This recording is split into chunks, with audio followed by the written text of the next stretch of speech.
कि वो आए और अपनी बातों को रखें। इसके बीच में ही एक सूचना देना चाहती हूँ कि सभी युवा मोर्चा के साथी 3 बजे कैलाश दिल्ली से सभागार में आपकी बैठक है और जोरदार तालियों के साथ अपने प्रदेश अध्यक्ष का स्वागत करें।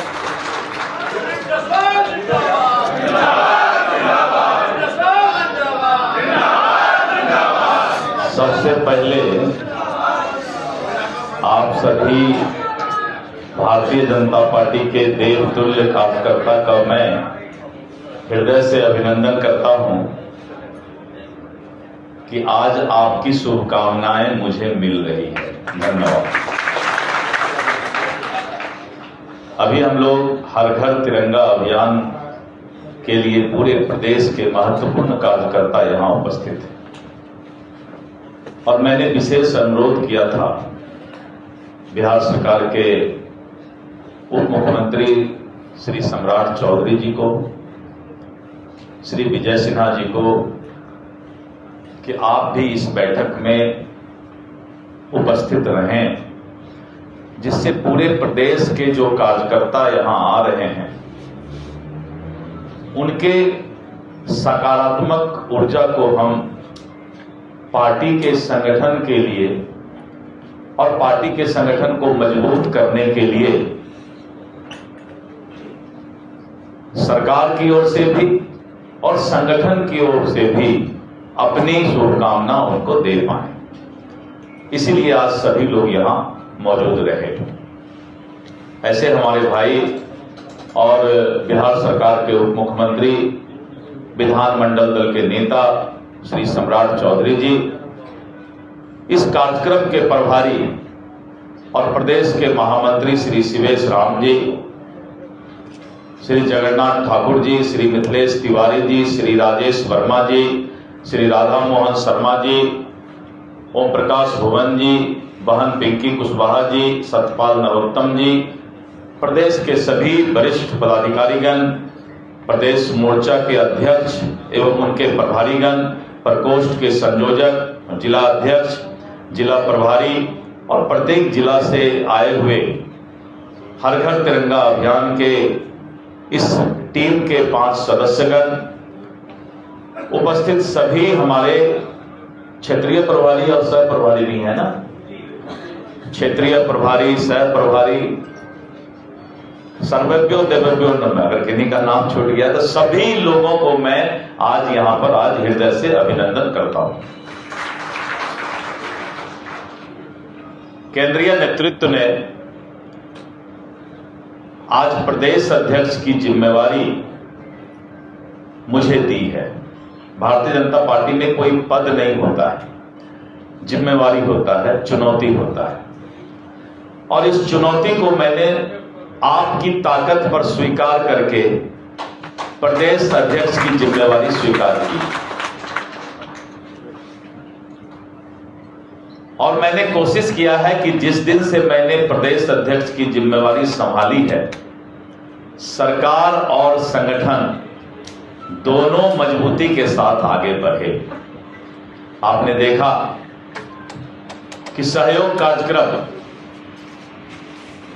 भारतीय जनता पार्टी के कार्यालय में शुरुआत की गई, जिसमें बिहार सरकार के मंत्री अलग अलग दिन, निर्धारित दिनों में कार्यालय में बैठने का काम करेंगे और कोई भी पूरे बिहार के कार्यकर्ता, पदाधिकारी, भाजपा के समर्थक एवं अन्य लोग जिनको भी बिहार सरकार के हमारे मंत्री से कोई सरकारी काम होगा तो आसानी से भारतीय जनता पार्टी कार्यालय में आकर अपने काम को वो करा सकते हैं। साथ साथ मैंने माननीय मंत्री को यह भी अनुरोध किया है कि सिर्फ कागज लेने का काम नहीं करना है, उस काम को, जो काम लेकर हमारे कार्यकर्ता आ रहे हैं उनका काम भी हो, यह दिखाई पड़ना चाहिए। और आप देख रहे हैं कि सरकार एनडीए की सरकार है, जैसा कि हमारे माननीय उप मुख्यमंत्री जी ने आपको बताया। उसके बाद भी दिन रात मेहनत करके ईमानदारी से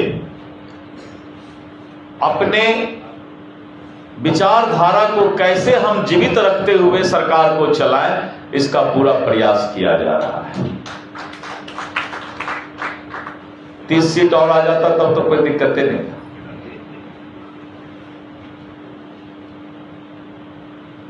पूरा देश की जनता जो कि राष्ट्रवाद के समर्थक हैं, जब रिजल्ट आया केंद्र का तो स्तब्ध रह गया, क्योंकि उसे लगा कि काश जो लोग राष्ट्रवाद के समर्थक वोट डालने नहीं जा सके, उनको लग रहा था कि हमें बहुत भारी समर्थन आने वाला है, इसलिए थोड़ा उदासीन हो गए थे और बाद में स्तब्ध रह गए कि राष्ट्रवाद कमजोर हो गया। और आज हमारे कार्यकर्ता, आज अगर इलेक्शन करा दिया जाए लोकसभा का, तो आज हमारा जो नारा था उससे ज्यादा हम सांसद लाके जिता के दिखा सकते हैं, क्योंकि मन में कसक रह गई, मन में आग का कसक रह गया कि हम लोग कुछ न कुछ कहीं न कहीं कमी रह गई हम लोगों। लेकिन चलिए, ये राष्ट्रवाद की आग इसलिए नहीं बुझने वाला है कि हमारे स्वतंत्रता सेनानियों ने अपने जिंदगी की कुर्बानी देकर, जीवन को न्यौछावर करके इस देश को आजाद कराया है। आज 75 वर्ष बाद भी हम मुगल सराय स्टेशन का नाम मुगल सराय बोला करते थे। मुगल कहां चला गया? जिस मुगल ने हमारे बहू बेटी की इज्जत लूटी, जिसने गुलाम बनाया। और कांग्रेस क्या करता था? बनारस के बगल में था ना भाई, मुगल सराय स्टेशन, मुगल सराय। लेकिन जब भारतीय जनता पार्टी की सरकार आई तो उसका नाम क्या हो गया? पंडित दीनदयाल उपाध्याय। ये राष्ट्रवाद है जिसकी गुलामी हमने किया। आज भी देश के अंदर उसी लोगों का नाम चारों तरफ आपको दिखाई पड़ेगा। ये कांग्रेस के सरकार में और भारतीय जनता पार्टी के संस्कार में फर्क है। और जिस तरह से तुष्टीकरण की राजनीति इंडी गठबंधन के लोग इस देश में कर रहे हैं, देश कभी भी उसको माफ नहीं करेगा, माफ नहीं करेगा। इसीलिए ये कार्यक्रम हर घर तिरंगा, माननीय सम्राट जी और राधा मोहन जी दोनों लोगों ने आपको बताया कि हर घर तिरंगा तो पूरे देश के एक एक नागरिक का फर्ज है कि हम उन स्वतंत्रता सेनानियों को नमन करें और इस तिरंगा को लहरा करके देश में राष्ट्रवाद को पैदा करने का काम करें। इसलिए पार्टी के झंडा की जरूरत नहीं। हम तो देश का झंडा ही भाजपा का झंडा है। देश ऊंचा रहे, यही हमारा तो कर्तव्य है।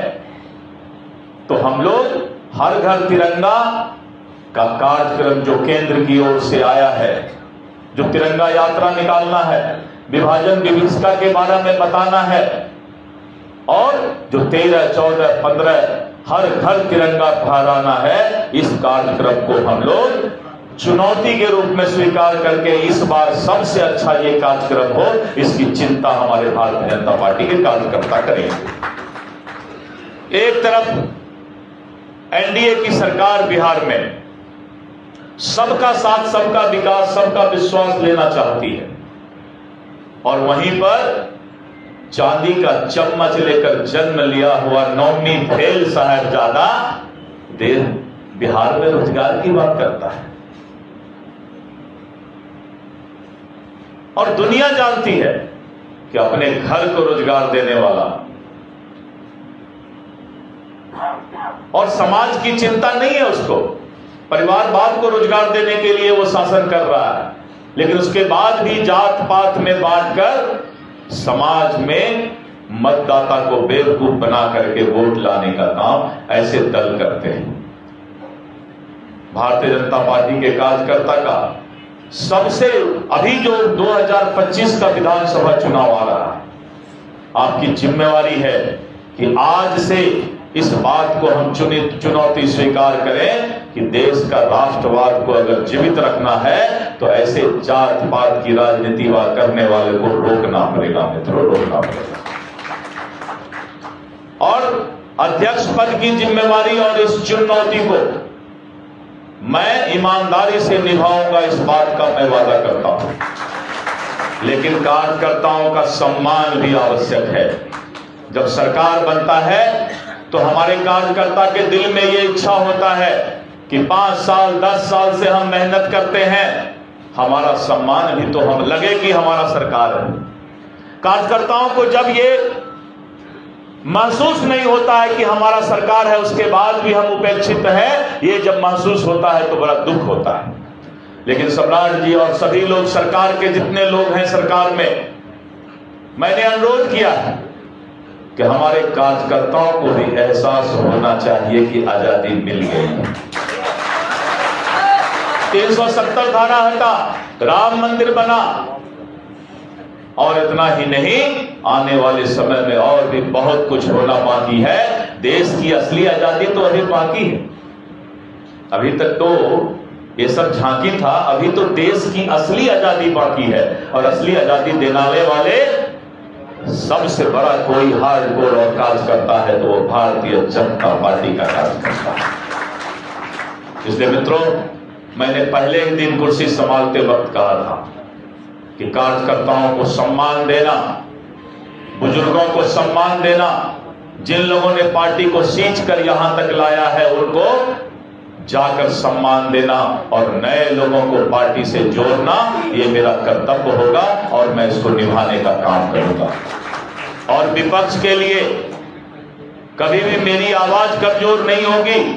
बिना थर्मामीटर के मैं बुखार उतारने का काम करूंगा, ये भी मैं आपसे वादा करता हूं। मैं सीधा साधा आदमी हूं जरूर, इसमें कोई शक नहीं, लेकिन मित्रों सीधा साधा आदमी जब जगता है ना तो फिर बहुत ही भूचाल आ जाता है। इसलिए चिंता नहीं करेंगे। आप जिस पद को, जिस जिम्मेवारी को आपने दिया है, आप संगठन के एक एक कार्यकर्ता के लिए मैं सदैव पटना से लेकर बूथ तक आपके लिए मैं समर्पित होने का काम करूंगा। आपसे आज मेरा परिचय का मैंने सोचा कि इसी बहाने सब लोगों को बुलाया जाए और एक परिचय भी सब लोगों से, परिचयात्मक आज का बैठक हो जाए। हर घर तिरंगा कार्यक्रम अगर सफल होता है, सभी लोग इसमें लग जाएंगे तो सफलता होनी ही होनी है। और झंडा तो दे रहे हैं और डंडा आपको इंतजाम करने के लिए बोल रहे हैं। वैसे भी भाजपा के कार्यकर्ता के हाथ में तो डंडा हरदम रहता है। विपक्षी के लिए, देश विरोधी ताकत के लिए, तुष्टीकरण की राजनीति करने वाले के लिए तो हम लोग सदैव हाथ में डंडा रखते ही हैं। तिरंगा के लिए भी जो डंडा होगा उन्हीं लोगों को देश से भगाने के लिए है। तो डंडा का इंतजाम कीजिएगा ना भाई सब लोग। चलिए, बहुत धन्यवाद। आज आप लोगों को मैं यहाँ पर भारतीय जनता पार्टी के इस अटल सभागार में इतने बड़ी संख्या में आप लोग आए, इसके लिए मैं हृदय से धन्यवाद देता हूं। और जो कार्यक्रम शिवेश राम जी, भुवन जी और राधा मोहन शर्मा जी, सतपाल जी, बहन पिंकी जी ने इस कार्यक्रम को संभाला है, मैं उनको भी धन्यवाद देता हूं कि आपने बहुत कम समय में इतना अच्छा आयोजन कर लिया, सभी लोगों को बुला लिया, झंडा भी मंगवा लिया और सभी लोगों को झंडा दे भी रहे हैं। इसके लिए मैं आप लोगों के पूरे टीम को धन्यवाद देता हूं। और मैं एक बात जरूर बताऊंगा आपको कि मैं लगातार, मेरा सोमवार और मंगल में 2 दिन मुख्यालय में रहूंगा पटना में। बुधवार, बृहस्पतिवार और शुक्रवार 3 दिन मेरा प्रवास जिला में होगा। जिस जिला में जाऊंगा सड़क मार्ग से, रात्रि विश्राम उसी जिला में मेरा होगा। तो लगातार मेरा प्रवास रहेगा अभी से लेके लक्ष्य पहुंचने तक। और जिस दिन 2025 में बहुमत की सरकार जो बनेगी, बनना ही है आप लोग की ताकत में, उसके बाद 1-2 दिन सो लेंगे, क्या दिक्कत है। लेकिन तब तक जगे रहना है मित्रों, जगे रहना है और अपने आप को जगकर इस तुष्टीकरण के राजनीति को बिहार में समाप्त करना है, इस बात की चिंता करना है। आज इतना ही कहना था। बहुत बहुत धन्यवाद। जय हिंद, जय भारत, जय भाजपा।